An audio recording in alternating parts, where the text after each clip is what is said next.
Julia, and thank you so much for joining us for this Tune Into Tourism webinar. This is the last in this current series, which has all been focused on digital. Already in the series, we've looked at having a digital strategy, managing your online reputation, also how you can use social media channels such as Facebook, Twitter, and of course Instagram, and how you can use the latest booking trends to boost your business. If you've missed any of those, don't worry, you can still catch them. They are on the YouTube channel, the High YouTube channel, which is youtube.com/HIE Communications. So go and check those out. After this, of course, stay where you are for now. Today, we're going to be asking, have you got your website right? I think it's pretty self-explanatory. So let's move straight on to our panel. First of all, we've got Gary Ennis. Some of you might know Gary from training and other digital sessions over throughout the country. Gary, you're from NSDesign. Yep. Ennis, like your name. Well done. Brilliant. You'll be surprised that a lot of people still can't work that one out, but you've cracked it. I'll be honest with you, I only figured it out yesterday and I was like, oh, NS. Okay. So tell us what you do, Gary. Yeah, short answer, we are a digital training consultancy. So we help individuals and we help companies, we help schools, private sector, public sector learn about how to upskill, about doing digital better, about growing digital capacity and using all the tools that you've talked about in previous webinars and websites, etc., and how to do these better for usually business purposes. Fantastic. So that's your digital credentials. Indeed. That's why you're here. And thank you very much for joining us. We've also got Calum Rogerson. Calum, thank you for joining us. You're from a mobile outdoor activity provider in your element. Correct. Operating, let me get this right, Inverness, Aviemore and Cairngorms and across Scotland. Yep. Calum, what is it? What are your responsibilities within the company? Officially, my title is Sales and Marketing Manager. Part of that is looking after the website, maintaining it, making sure it's up to date, and although not too much on the technical side, but just trying to keep it running smoothly. Yeah, so probably like a lot of yeah. people are watching, you know, taking care of the day-to-day business of how the website works. Yeah. But of course, the most important part of this session is you. This is what we're here for. We're here to answer your questions, also to hear about what you've experienced, your challenges, your success stories. We want them to share them with us today. Richard is in the chat box. Richard. Thank you very much, Julia, and morning, everybody, and thanks very much for watching. We've got lots of people watching from all over the place. Susan's in Edinburgh, Kevin Dickens in Montrose, Peter's in Orkney, Catherine in North Uist, and Linda McLeod-Brown in the Isle of Lewis, is joining us for the first time in this series. It's nice to have you back, Linda. We look forward to your comments and anything that you got going on. So like, as we say, as I've said before, please do any comments that you've got, any questions you have. I'll get those questions to the panel. If you've got sort of good tips for each other, then you can share them in the chat box, and I'll kind of try and every now and again sum them up and let people who are maybe watching this later on YouTube or one of the other catch-up services who don't see the chat box, I'll let you know what you're saying. So please do get in touch, send us your comments, send us any questions, and I'll get them over to the panel. But now back to you, Julia. Thank you very much, Richard. Please do get those questions in. But let's start off with you, Gary. There does seem to be maybe a little bit of a growing school of thought that perhaps with social media taking over so much of how we do our business, do you really still need a website? Yep, it is a common question. I mean, it sounds a bit ridiculous. I hear it a lot of the workshops we deliver, especially at the kind of social media type workshop. People say, you know, I've got Facebook that I can do my community chat. I've got YouTube for my videos. We've got our bookings on booking.com. Do I need a website anymore? Now, you know, the easy answer is absolutely, of course you do. I used to say that because I built websites in the past and it was self-preservation, but I don't do that anymore. So the honest answer still is yes, you do. And it really comes down to two reasons. The first is, putting all your eggs into the other people's baskets is a dangerous place to be. You know, Facebook change the rules all the time. So, you know, they're already reducing your reach. You know, if that's your main marketing outlet and they make a change to the algorithm, then that could, you know, cause you a lot of problems. So kind of relying on them is always a challenge. They could kick you off the platform, quite simply. The other reason, of course, is simply findability. In that most people, yes, they'll play with you on Facebook, on your social channels, etc., but only after they've found you. Right. And they tend not to be finding you through social media. But there is this risk because it's seen as the sexier subject that, you know, the social media, the digital marketing, the Facebook.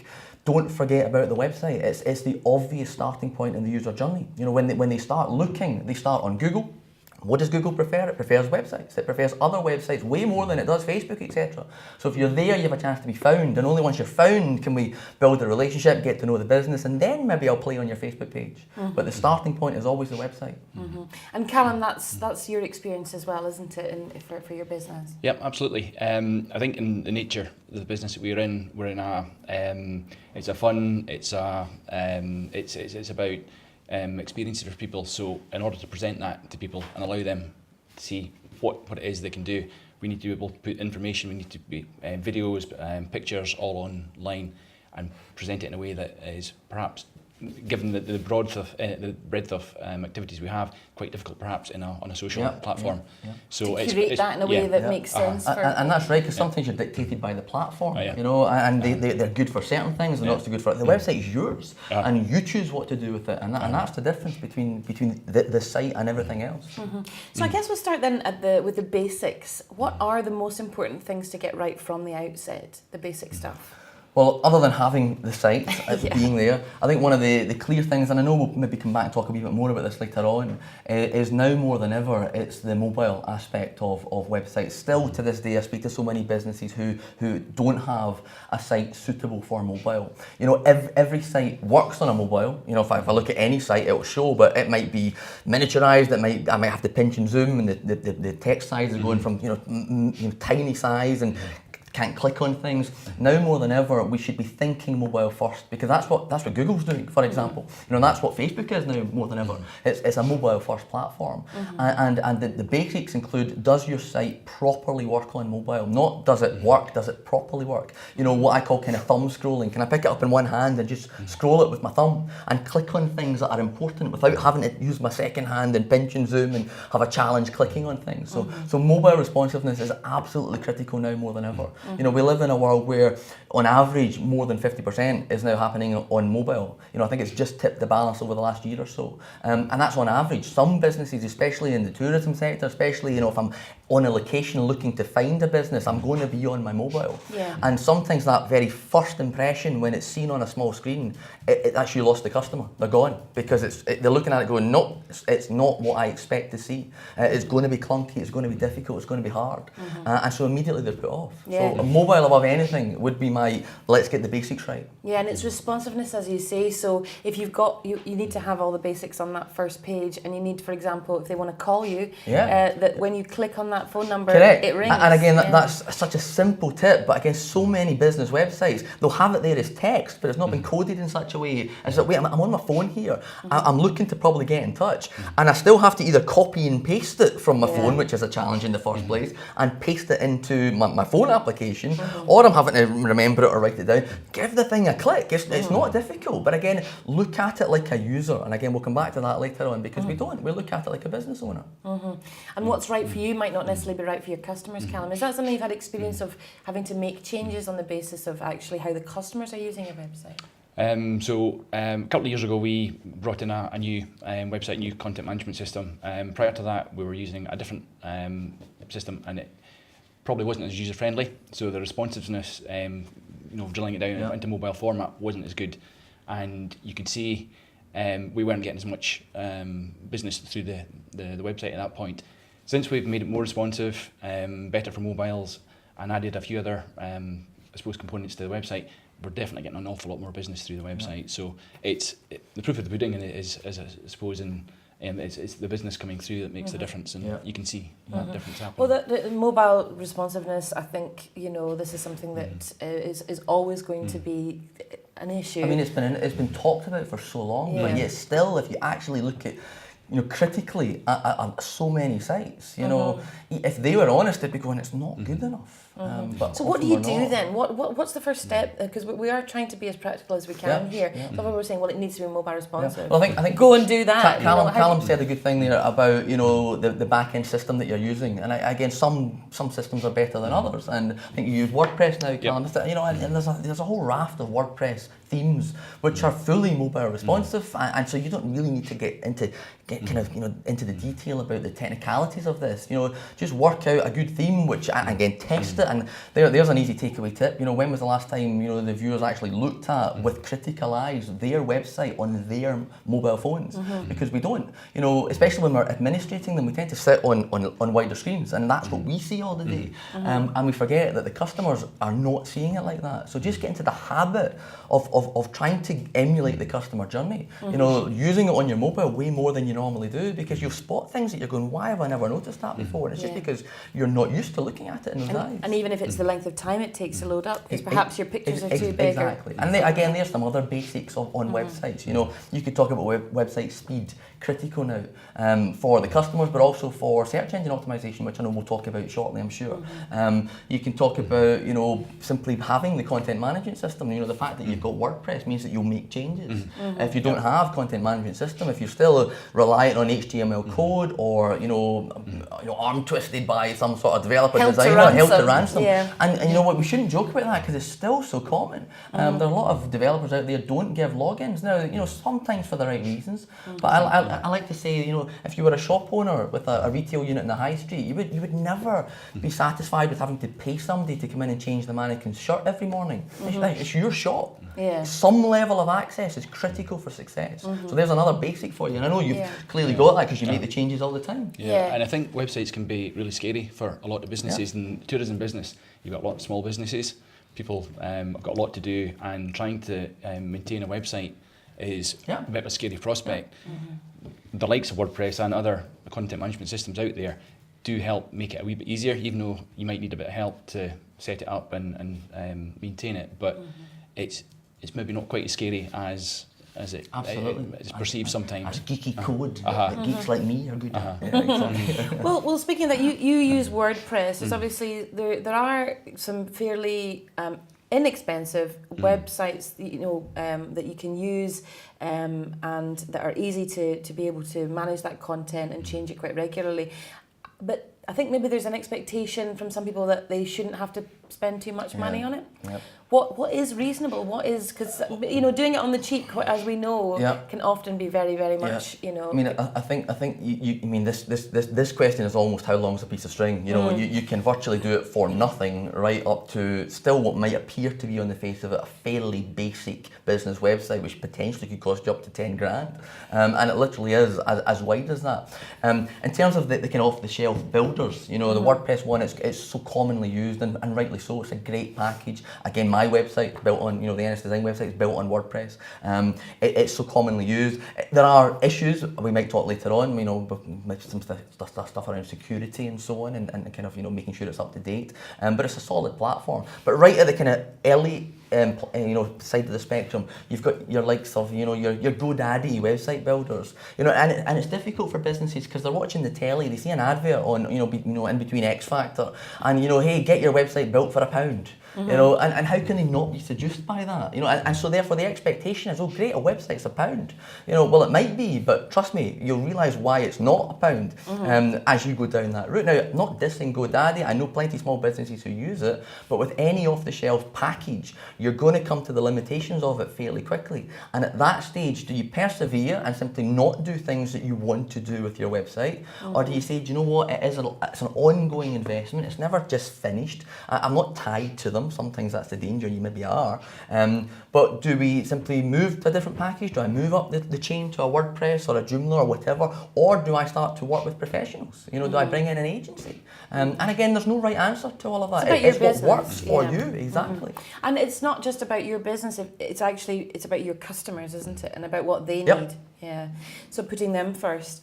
So when we're still talking about the basics here, what's the first thing that people should see when they land on your page? Well, my view is simple. I kind of go on about this a lot in the workshops, etc. I call it the Ron Seal statement. Okay, the Ron Seal paragraph. I should land on the site and I should know I'm in the right place. You do what I was hoping you do, and I will continue my journey. It's that kind of what the marketeers will often call the positioning statement. Okay, I prefer the Ron Seal paragraph, does what it says on the tin.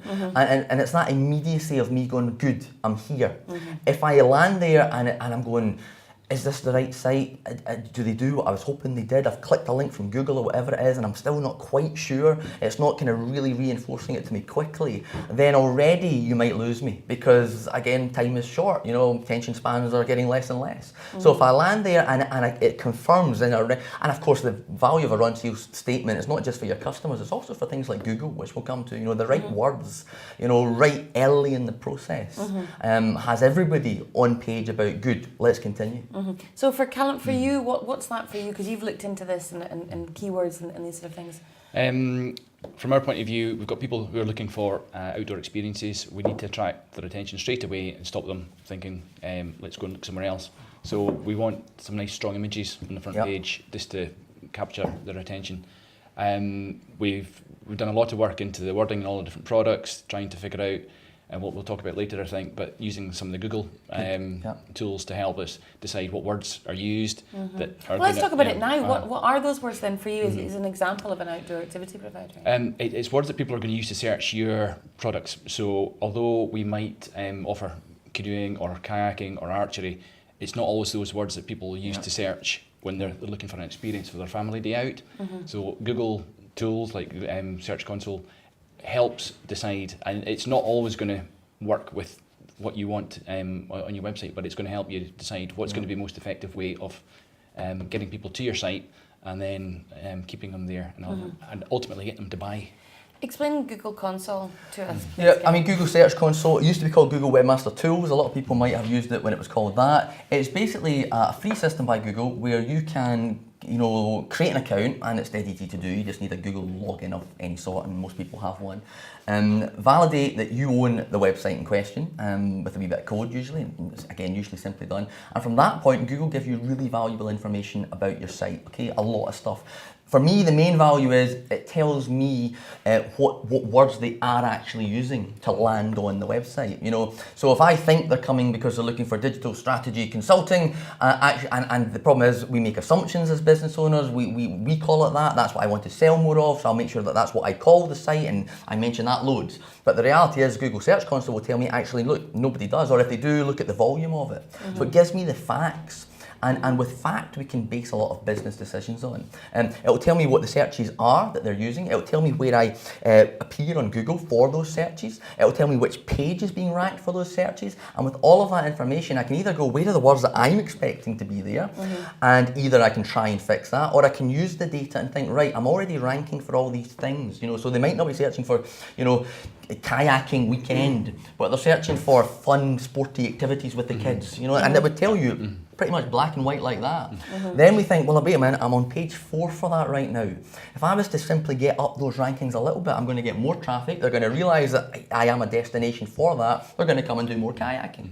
And so it gives you all of that information to base decisions on, to start thinking about, right, getting those words on there a little bit more higher up the page, in my page titles, etc. It's so valuable. And it's not just Google Search Console. There's so many tools that, again, are free to use. Google give you them, that most businesses, they pander to, they pay lip service to a little bit. They don't actually use them as part of the planning. And if they did, they'd start to see way more success through their website. And they're free. They're free as well. It's it's not kind of going to cost you money. It's not paying subscriptions. It's Google trying to get you up its rankings, and that's huge. So, Calum, what kind of words were you surprised by any of the things where you were appearing? Keep it clean. Yeah, no. It's interesting how many times people will misspell things. So looking for the Great Glen Canoe Trail, they'll spell it incorrectly, and it's quite often Glencoe Canoe Trail, things like that. So you have to be aware of things like that. And then what changes do you make on the basis of that information? Some of them you just can't. You couldn't start. You couldn't call something the Glencoe Canoe Trail just because people are searching for that. But you need to bear in mind that I suppose what we as the experts in the outdoor industry might use as a term for an activity, it's not what the punters use. So you have to keep that in mind and think like your customers. And that's true of so many industries, okay? Again, it's that mindset of I know my product, I know my service, I call it this. Doesn't matter what you call it, it really doesn't, you need to be aligned with the customer. It's all about the customer. If they call it the right thing and you're calling it that as well, suddenly you're going to get a match. Yeah. You know, and that's how Google essentially works. It's a matching engine. You know, they search for that. Do you have it on your site? No. Well, we're not going to give your site back. If there is that match, you're going to get a lot more traffic. And again, so I mean, simple tools. One of my favourite tools, another free tool, is Google Trends. It's so simple, it's so basic, but I love to have Google Trends open while I'm sitting writing copy.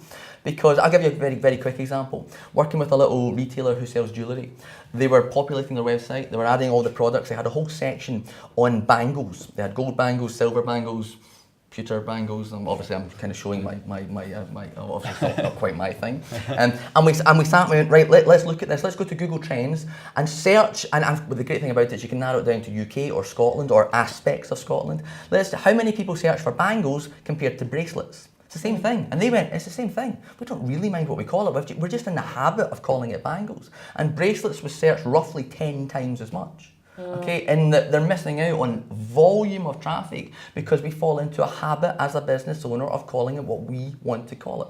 And again, simple changes. And it tells you this for free. Absolutely. Well, Richard, have we got any activity in the chat box? Thanks, Julia.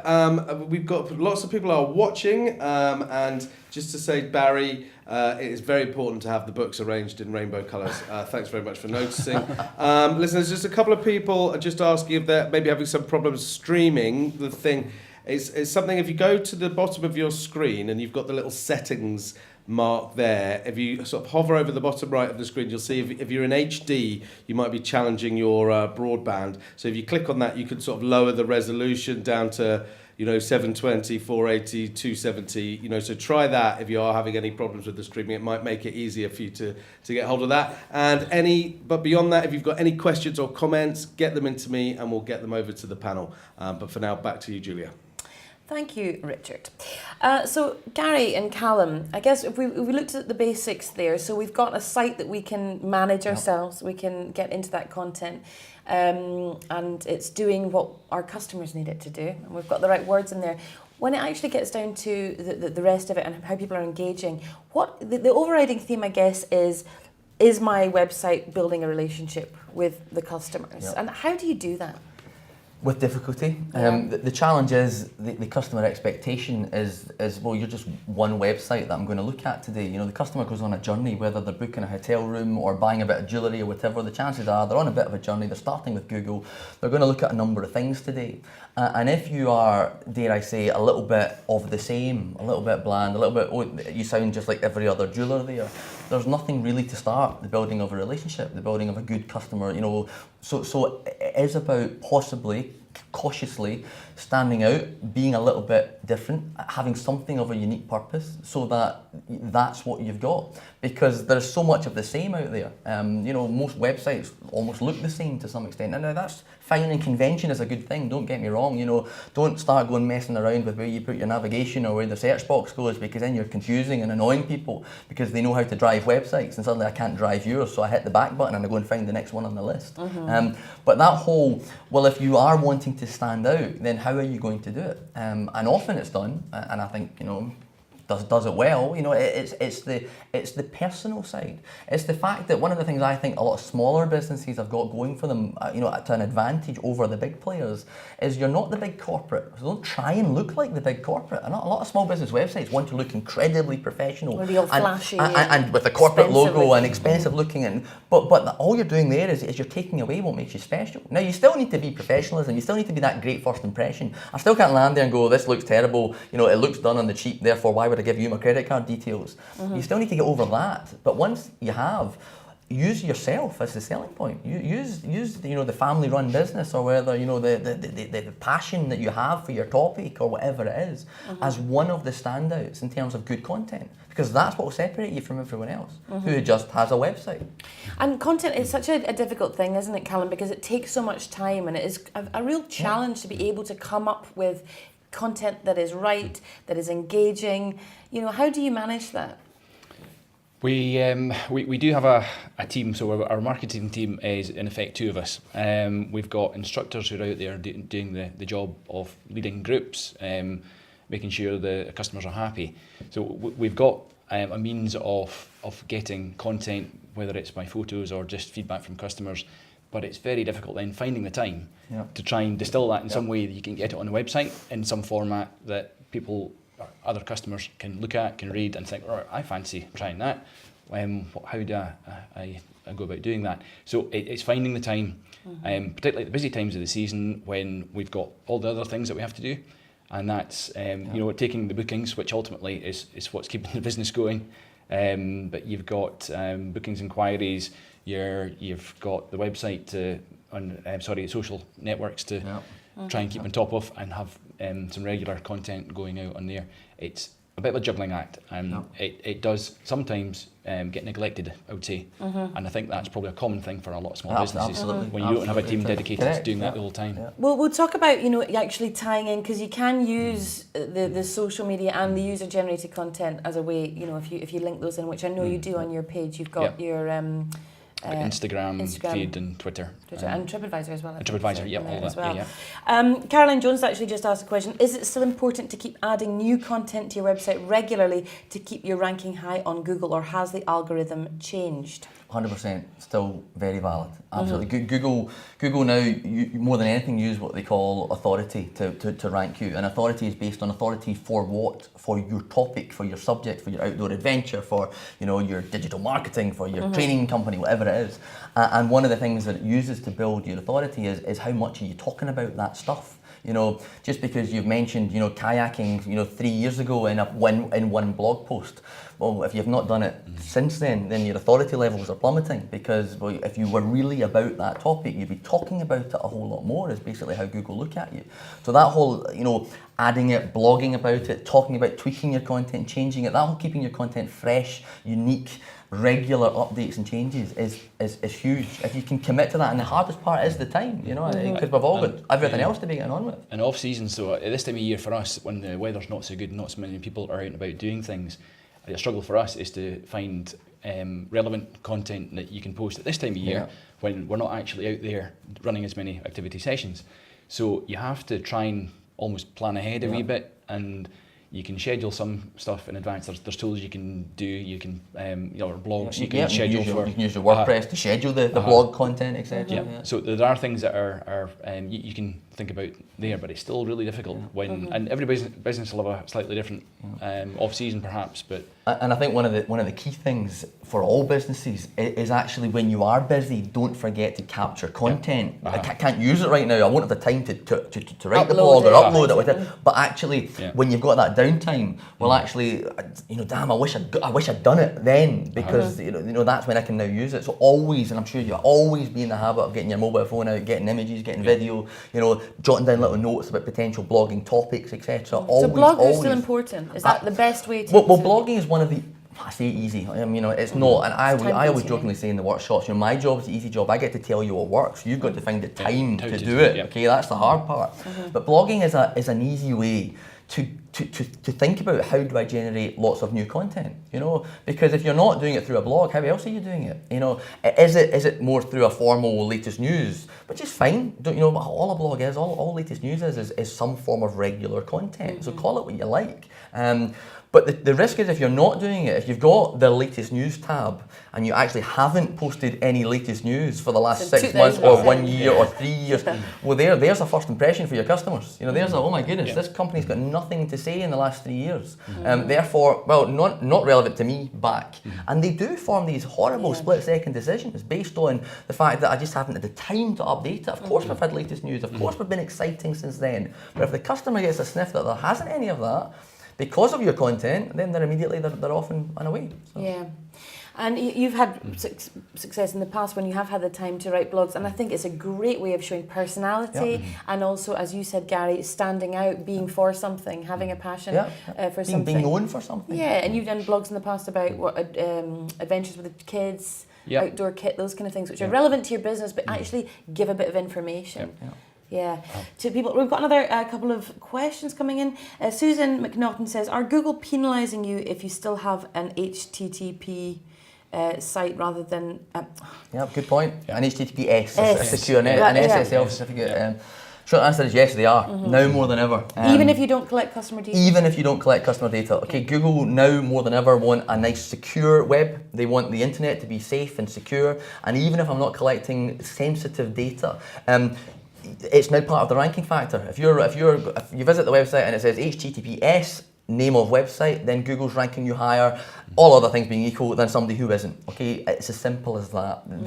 And more to the point, arguably from the customer's perception, if you visit now any website which isn't HTTPS in any modern browser, it's got a big ugly not secure right next to your web address. The browser is warning people off using your website, and that whole not secure, when you do go to a form and start typing, it goes red and almost begins to flash. So you're putting not off going to book through a site. Exactly, and which savvy consumer is going to go, oh my goodness, I think I'll enter all my details into this not secure site. Technically, there's an argument for, well, it doesn't need to be, it's not sensitive data, it doesn't need to be encrypted, but actually none of that matters anymore.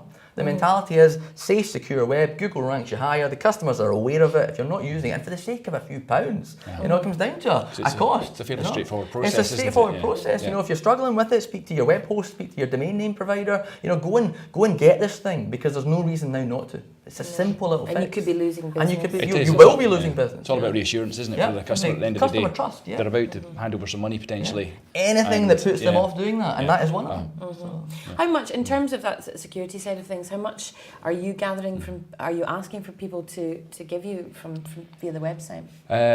So at most we're asking for names, address, probably a phone number, an email address, and then ultimately they're going to pay something to book a session with us.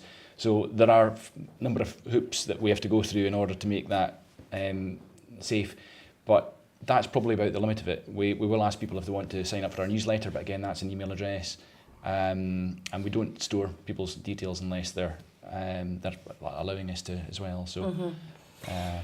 Okay, we've got two more questions. I think one's kind of on this same topic. So, how important do you think it is to have an SSL certificate for your website? I'm using Webaden, and unfortunately, it's not possible at the moment to get SSL secure through them. So again, we've just kind of covered that. I'm always, a little bit, I don't want to say stop using somebody, but if your provider won't let you quickly and easily access an SSL certificate, I can't almost not say, well, I'm sorry, stop using them. It's going to cause you problems. It's going to hinder your ranking in Google. It's going to put off a few customers, and if for whatever reason a particular host or back-end system doesn't allow you to do that, then move to the millions who do. And how easy is that to do? Because it's all very well to say, well, move, but I mean, is that going to involve... Well, you went through the process with a website on a different CMS system and moving it. So. Yeah. And how was that? So the initial, there is a bit of work to be done. So you've got a website on a completely different platform, and there's only so much copying and pasting you can do. So a lot of it is recreating that content and uploading new photos, new videos, and such like. So it's the kind of job you want to do when it's perhaps off season. You can spend a bit of time over the winter time doing it. It is time consuming. I don't think there's any getting around about that, and it took a wee while to get up and running. We were bringing a new website at the same time we were going through a rebranding process, so there was also an element of that. That actually became an opportunity to do it at that point. Do it all at once, and it just had to be done. And I think that's a great point. I think if it is just a copy-paste exercise, you're missing out on the opportunity to reflect and actually question, is my content good enough? Because sometimes that's all they do. They say, I need to move, grab it and move it. Whereas actually take the opportunity, it's going to be time and effort and resource anyway, so take a little bit more and start reevaluating your content. Start, as we've talked about, is this good for my customer? And reflect on all of that moving forward.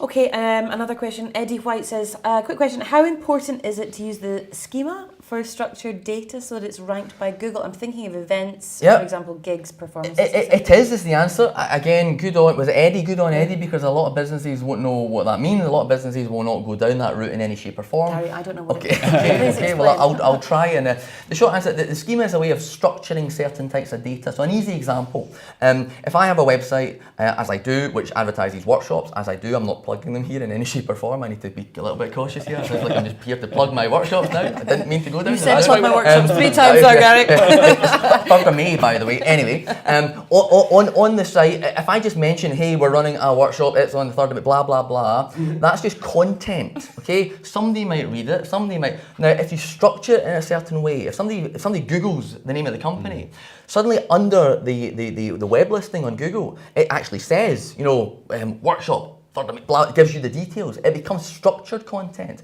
and you can structure lots of different types of content. You can structure content around people, around venues, around events and workshops and things like that. And suddenly you're basically helping Google, rather than it try to work out, is this a workshop? You're saying this is a workshop. This is a particular. So how do you do that?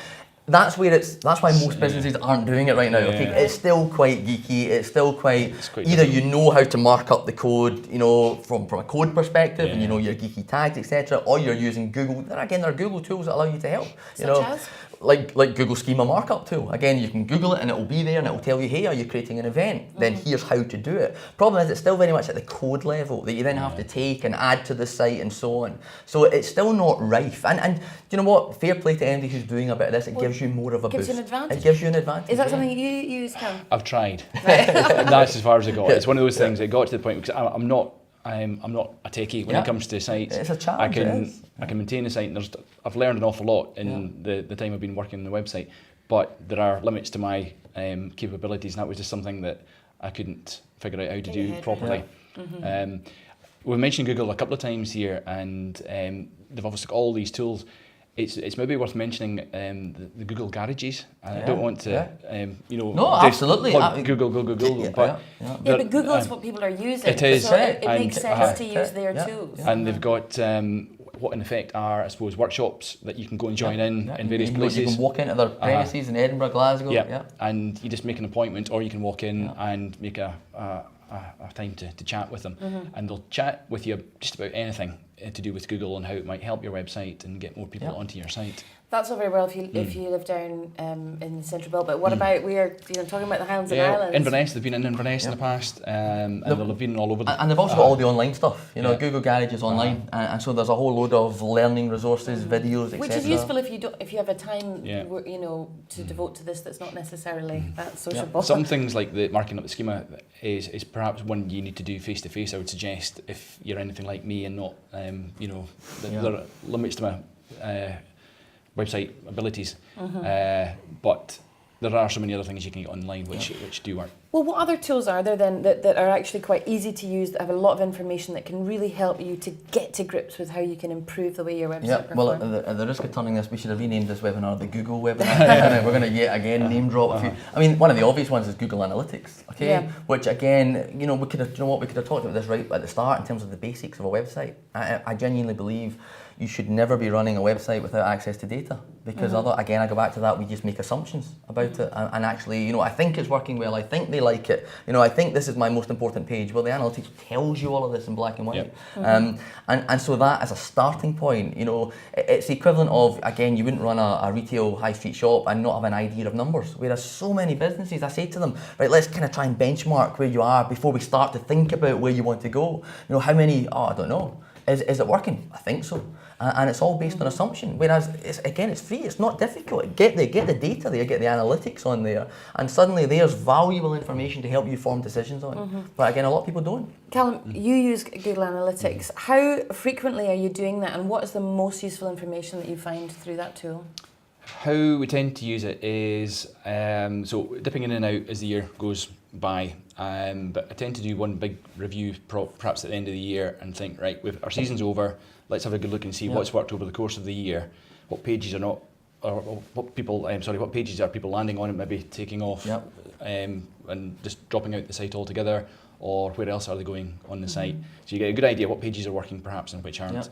Trying to think how else that informs us a lot in terms of, is the content actually working? Relevant. So do we need to go and revisit that and look at what we've written, how we've written it, or are we putting off people somehow?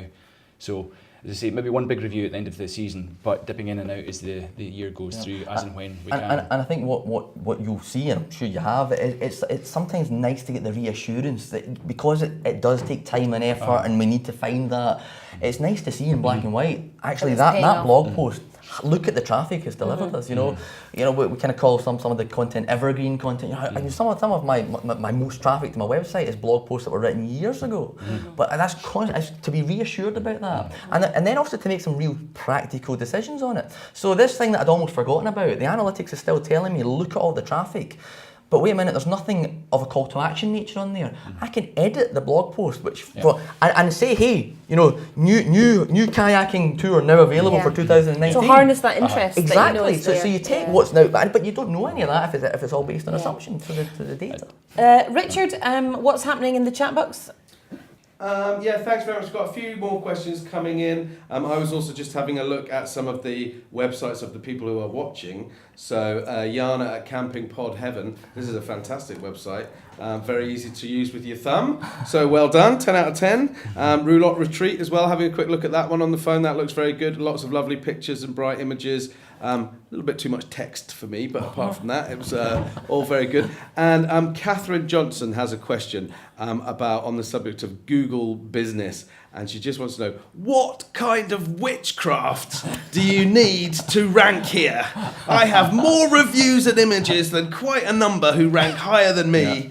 So, and those people have got no reviews and very few images. So if you've got any sort of cauldron tips, then do let Catherine know. Back to you, Julia. Catherine, I am going to ask Gary. He's our resident black magic expert. Don't say that. Tell us what. Well, I think the first thing to be aware of is that the actual, and a lot of people don't realise this, the number of reviews doesn't actually help you rank right now. Okay, it will likely do so in the future, but the Google reviews, as Catherine is seeing, you know, people without reviews are ranking higher, even though she's got lots. So don't get me wrong, great to have them. It's all about customer trust. Okay, we talked about, you know, the customer trust aspect of people.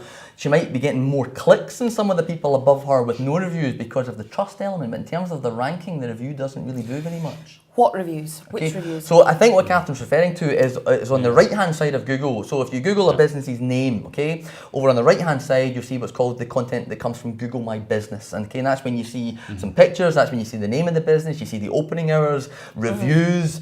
The great thing about Google My Business as well, just in case anybody's not doing this, you can now use it a little bit like a social media platform. You can give marketing messages, you know, so you can talk about, you know, your latest deals or whatever right on the homepage of Google. How do you do that? By having a Google My Business account. Okay, again, easy done. Everyone will work it out. You simply create one if you haven't got one. You basically fill out the form, name of business, details, opening hours, contact details, where you're based on the map. You give it the position, and if you want, you then simply start posting posts. You know, and these posts can be whatever you want them to be. You can talk about your workshop, your holidays, your this, that, and the other thing. I mentioned workshop again. You did get it. And also the reviews. Okay, and the thing about reviews on Google My Business more than anything, while they're not ranking, have a Google My Business account and respond to them, okay? Because a lot of businesses don't, okay? I get really wound up. One of my bugbears is people who only respond to negative, okay? Always respond to any customer engagement. Good reviews, glowing reviews, bad reviews, respond to them all. And start to have people Googling you, finding this content and seeing that you are an engaging, trusting company, chatting with your customers. That's what begins to set you apart. Also, I think it's interesting what Gary says about Google reviews. They're not counting towards ranking at the moment. But I think in the tourism business in particular, TripAdvisor is it's so huge that perhaps Google just is the relative? I think so. Of reviews anyway. We after every booking we take, we invite customers to give us some feedback via TripAdvisor or Google. And so few people actually review us on Google. They always go to TripAdvisor more than anything else. So, and of course, what Google does, it begins to aggregate all that data. You know, some of your TripAdvisor ratings, some of your Facebook ratings, some of your Booking.com ratings, they're pulled now into the Google My Business profile because it knows, it joins the dots. It says, right, we know your website, we know your Google My Business, we know you're on Booking.com, and it pulls all that data together. It does that. You don't need to It begins to aggregate that if it can work it all out, and it works it all out by you being consistent in terms of what you call yourself, in terms of the links to your website, in terms of your address. All of that as a consistency pulls all that together more than ever.